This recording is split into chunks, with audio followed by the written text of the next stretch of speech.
But imagine how much more danger they face in a war zone, dealing with violence and repeated arson attacks. For one group of British firemen, that assignment has now arrived, and their job's about much more than putting out fires. Mark Austin's been to meet the crew with one of the most dangerous jobs in the world, the men of Kosovo's Blue Watch. It's just after first light, and for British Army Captain Jim Pritchard, the new day brings an all-too-familiar scene. Get him on the radio! Another house in Kosovo is burning. Madness. It's a shame. It's madness. Have they got hold of the Defence Fire Service? Yeah, it's getting them now, sir. Okay. Of Roger, there seems to be another house to the rear that's alight as well, which makes two, over. Receive that, over. First it was the homes of Albanians, now the victims are Serb.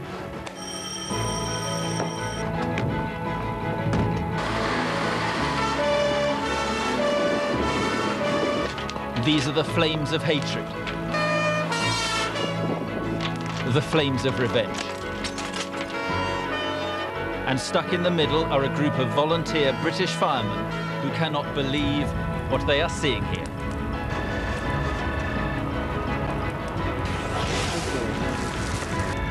We can't touch that side at all, we just haven't got the water. So we'll stop it from spreading if we can into this area here. Yeah.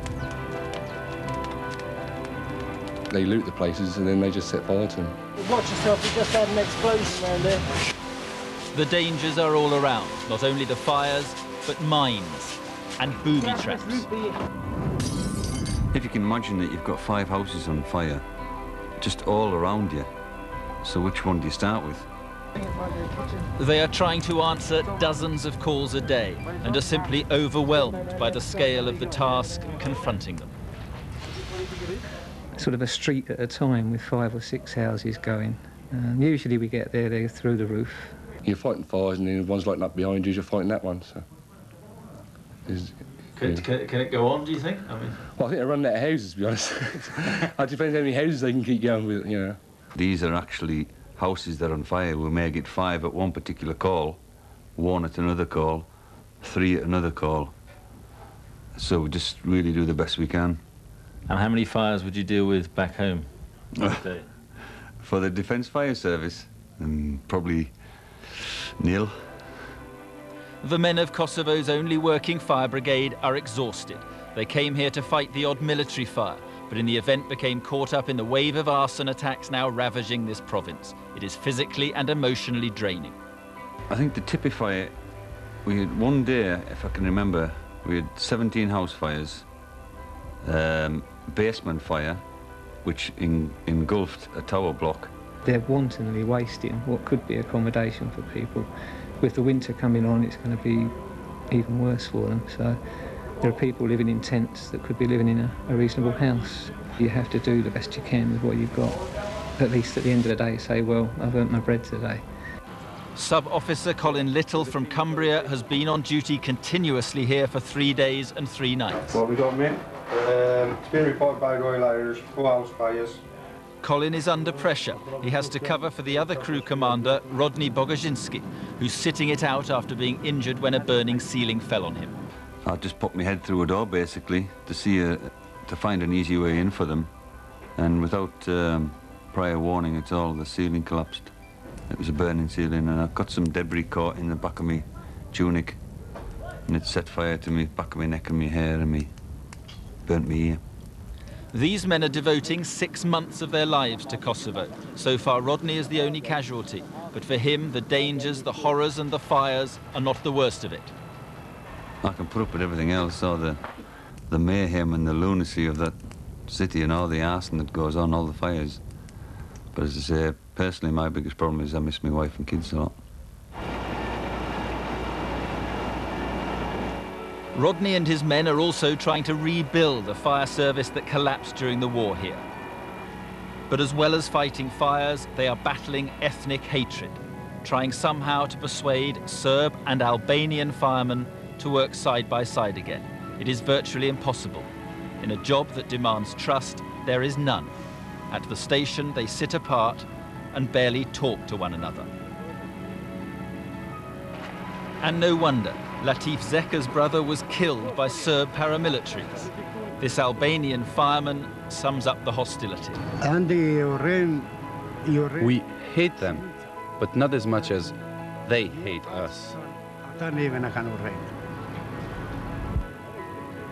in UK, firemen are quite a close-knit community, and before the troubles happened there, I'd imagine they probably had a beer together and had a smoke together and had a chat together.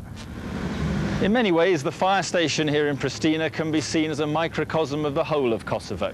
It epitomises the problems that lie ahead, bringing Serbs and Albanians back together again, living together, working together, trusting each other.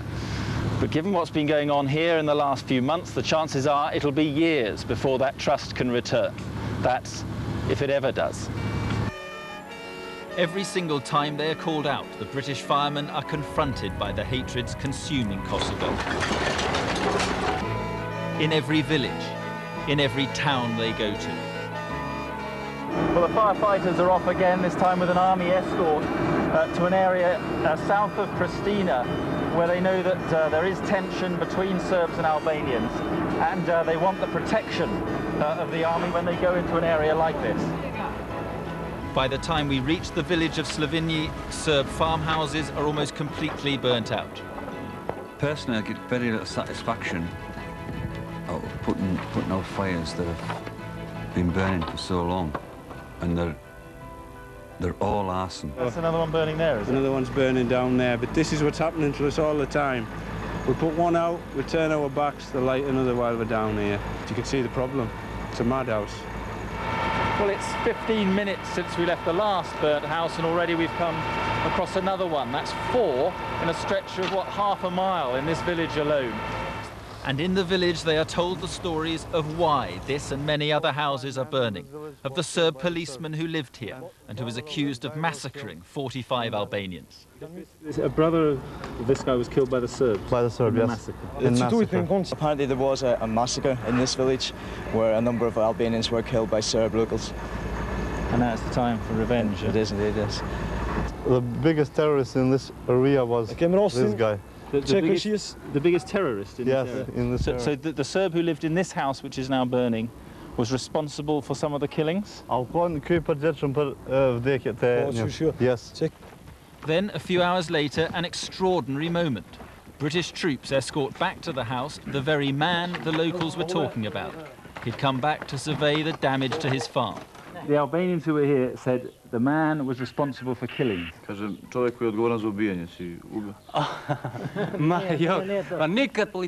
I'm not a policeman, he told me. If I was guilty of killing, I would have fled a long way away a long time ago. There are as many accusations and denials as fires in Kosovo right now. Determining what really happened in villages like Slovinji may prove impossible. The only certainty is that a lot of Albanians died here.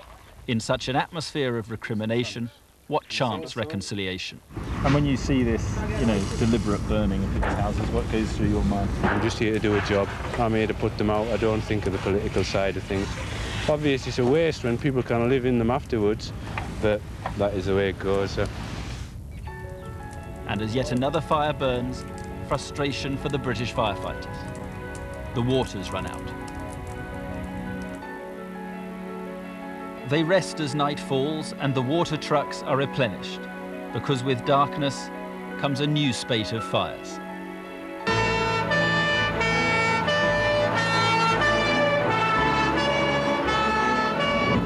Well, it's the first call out of the night and the firefighters are on their way again. All we know is that 3 houses are on fire in just one village. And it turns out to be the same village. More Serb houses in Slovinji are burning to the ground.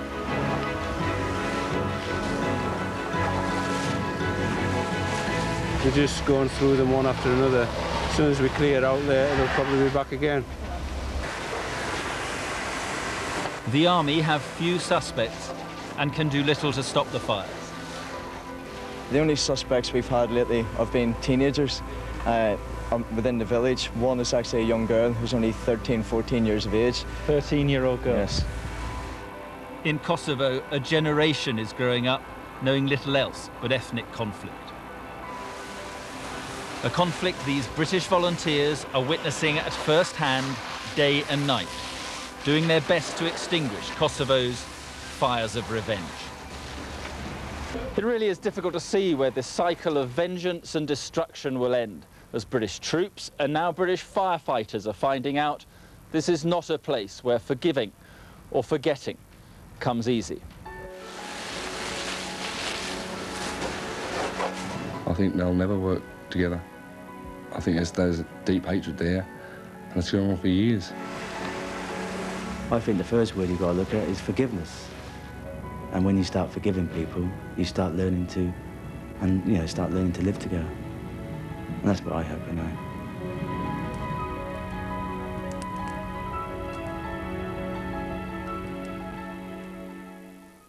Mark Austin reporting on next week's